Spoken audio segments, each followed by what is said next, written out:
what we do have is we've got one quote-unquote injury expert out there that did weigh in based on the camera angles of Sophie Cunningham's injury.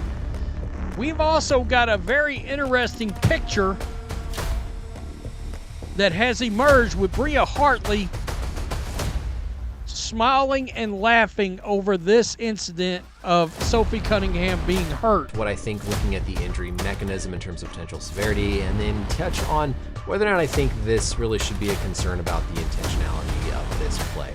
So first thing first, of course, we're dealing with a right knee injury for Cunningham, and this is going to be contact. Of course, the player for Connecticut is going to fall into the outside of her right knee, and what that's most likely going to do, we can't exactly see her foot position down here, but I think what this is causing is a forced valgus load from the outside of Cunningham's knee, pushing it inward. Dirty, dirty Bria, of course, it had to be a dirty, dirty Bria. I would really hate to see ya in a dark alley. Dirty Bria Hartley back at it again with her shenanigans, and this time around, she had her eyes set on one Sophie, the trophy Cunningham. Sophie, get well soon. Hopefully the MRI later today shows nothing too serious. Would love. Sophie Cunningham was crumpled to the floor, clutching her knee in agony after a reckless play by Bria Hartley. And just when you thought Indiana Fever's injury crisis couldn't get worse, Sophie Cunningham might be up for a lengthy spell on the bench, yet Hartley barely gets a slap on the wrist. How much more would the Indiana Fever face before the WNBA realizes there's a huge problem in the league? Aaliyah Boston is not someone Connecticut wants to get going. She is so effective down low. She can a lot of people have trouble. How physical she is. So turn it over for a fifth time. Nice pick by Hartley slowly get back on the other end. Boston is fed, wrapped up by Nelson Adobe. Oh, Cunningham is down. My goodness.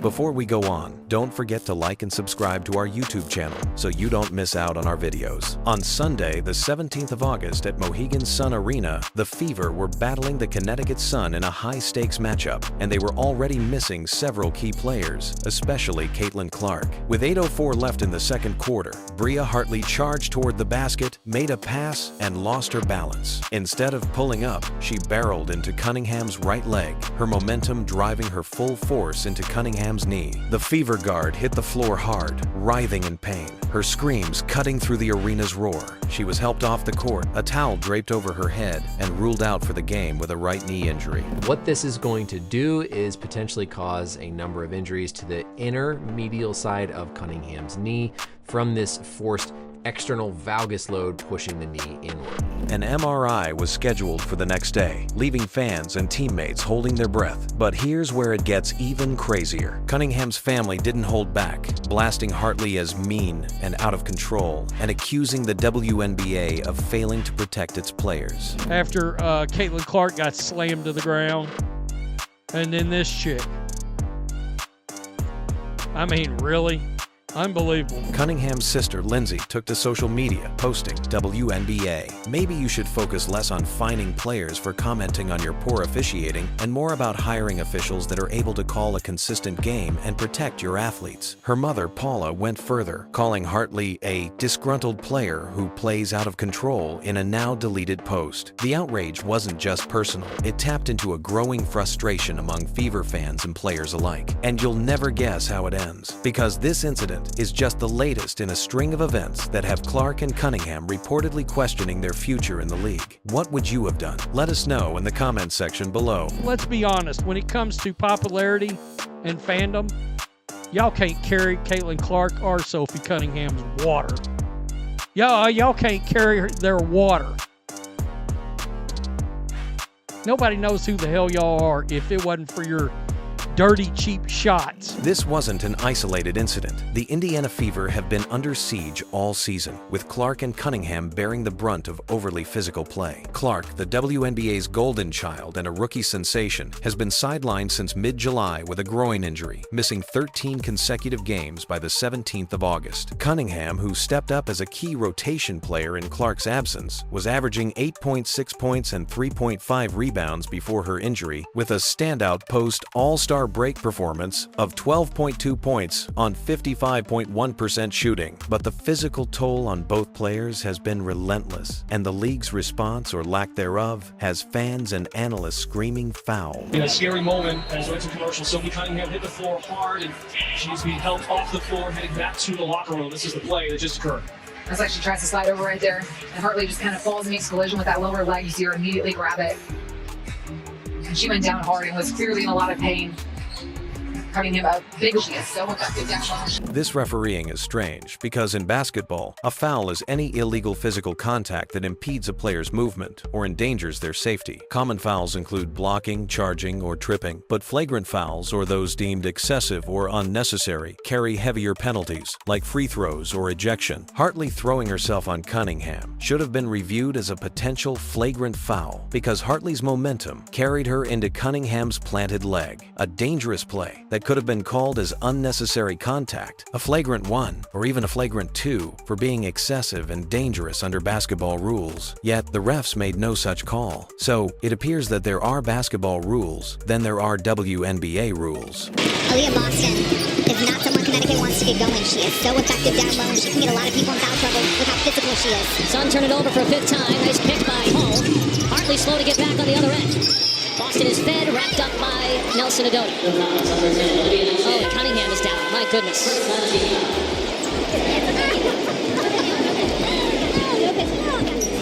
This isn't new. Earlier in the season, on the 17th of June, Cunningham herself was fined $900 for a hard foul on Connecticut's J.C. Sheldon after Sheldon poked Clark in the eye and Marina Mabrey shoved her. Cunningham's foul was a reaction to what she and many fans saw as unchecked aggression against Clark. The WNBA's response? Slap Cunningham with a fine while ignoring the initial fouls against Clark. And here's where things take a shocking turn. Clark, who's been targeted all season, has faced similar non-calls. Opponents have hacked, shoved, and bumped her without consistent punishment, contributing to her groin injury. One ex-user summed it up: Caitlin got hurt because of a culmination of uncalled fouls. Caitlin Clark comes back.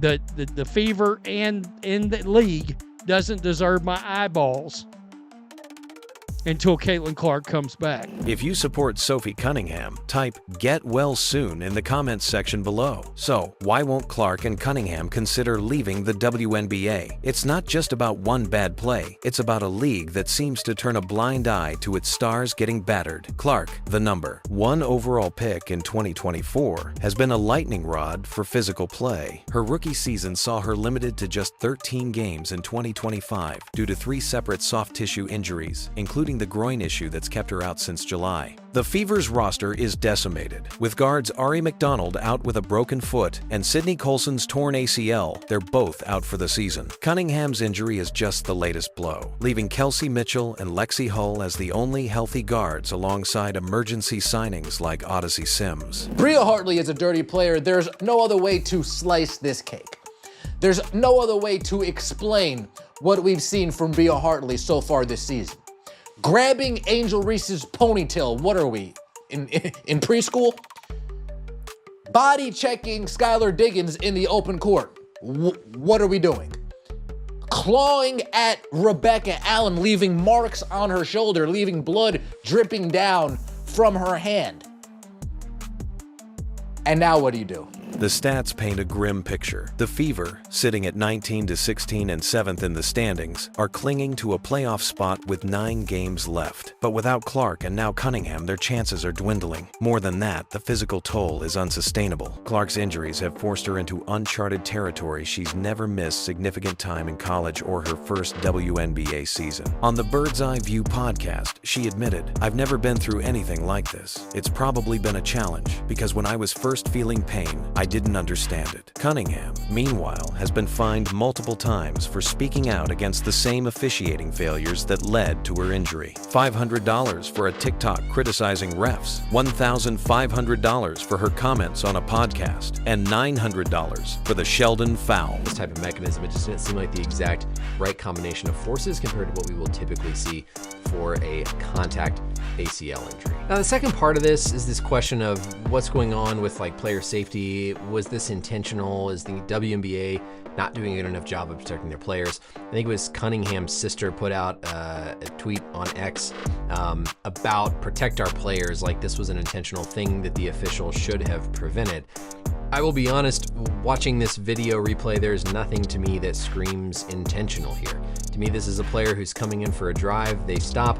As we often see with players driving into the lane, the momentum carries them forward. And here's what they're not telling you. The WNBA's officiating has been a league-wide issue. Coaches and players, from the Golden State Valkyries to Fever veterans, have criticized inconsistent calls and a failure to protect star players. Hartley herself has a history of controversial plays, including pulling Angel Reese's hair and getting ejected for a scuffle with Rebecca Allen and Ariel Atkins earlier in 2025. Yet, the league seems more focused on fining players for speaking out than addressing dangerous play. Cunningham's sister wasn't wrong when she called the WNBA's priorities pathetic. The Fever's injury crisis isn't just bad luck, it's a symptom of a deeper problem. Clark, as the face of the league, draws outsized attention and physicality. Opponents know they can rough her up without much pushback from officials. Cunningham, who's embraced her role as Clark's bodyguard, has paid the price for standing up to that aggression. Her viral moment on the 17th of June when she pulled Sheldon to the ground after the Clark foul earned her 1 million new social media followers and a ring endorsement deal, but also a $400 fine and a petition to ban her from the league. That petition,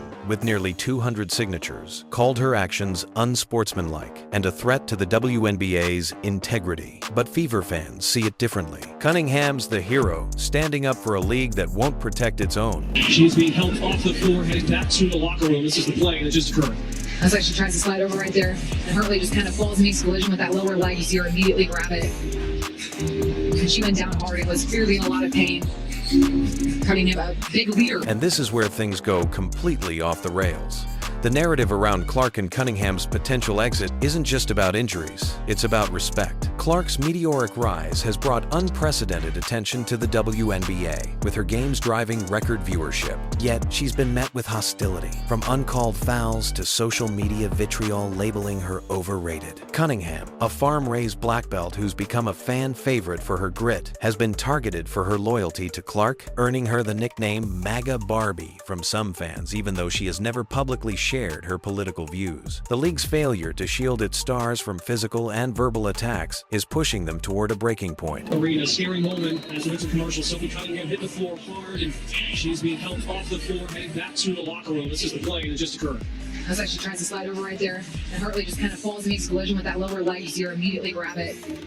And she went down hard. Here's why this matters to you. Clark and Cunningham aren't just players, they're cultural phenomena. Clark's estimated $1 million in social media value and Cunningham's million-plus followers show their influence extends beyond the court. If they leave, the WNBA risks losing its biggest draws. Clark could pivot to endorsement deals or international leagues, where she'd face less physicality. Cunningham, with her growing brand and sponsorships like Ring, could thrive outside the WNBA's constraints. The league's inaction on player safety isn't just a Fever problem, it's a league-wide crisis that could cost them their future. Natural for somebody driving in to allow their momentum to kind of carry them down to the ground in a controlled way. She doesn't lean more into Cunningham. It's not like she dives at Cunningham's knees. I truly think this is just an unfortunate thing that is going to happen throughout the course of playing high-level sports.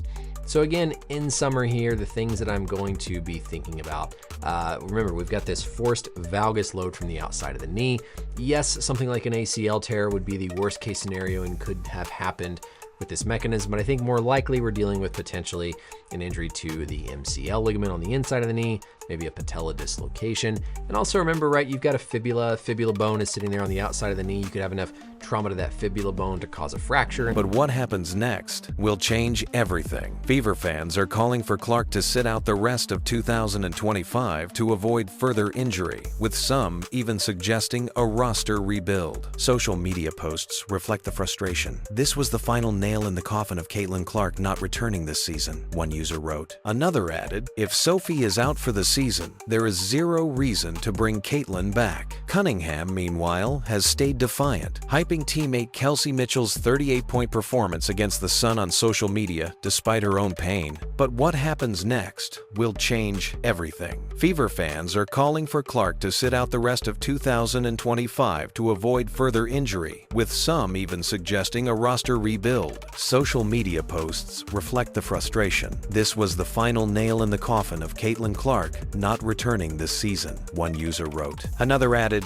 if Sophie is out for the season, there is zero reason to bring Caitlin back. Cunningham, meanwhile, has stayed defiant, hyping teammate Kelsey Mitchell's 38-point performance against the Sun on social media despite her own pain. And by the end of this, you'll understand why this is so important. The WNBA stands at a crossroads. Protect its stars or risk losing them. Clark and Cunningham's potential exit isn't just a reaction to one dirty play. It's a response to a season of unchecked aggression, inconsistent officiating, and a league that fines players for speaking out while letting dangerous fouls slide. The Fever's next game against the Minnesota Lynx on the 22nd of August could be a turning point. Will Clark return? Will Cunningham's MRI bring good news? Or will the WNBA's inaction push two of its brightest stars out the door? Cunningham is down. My goodness.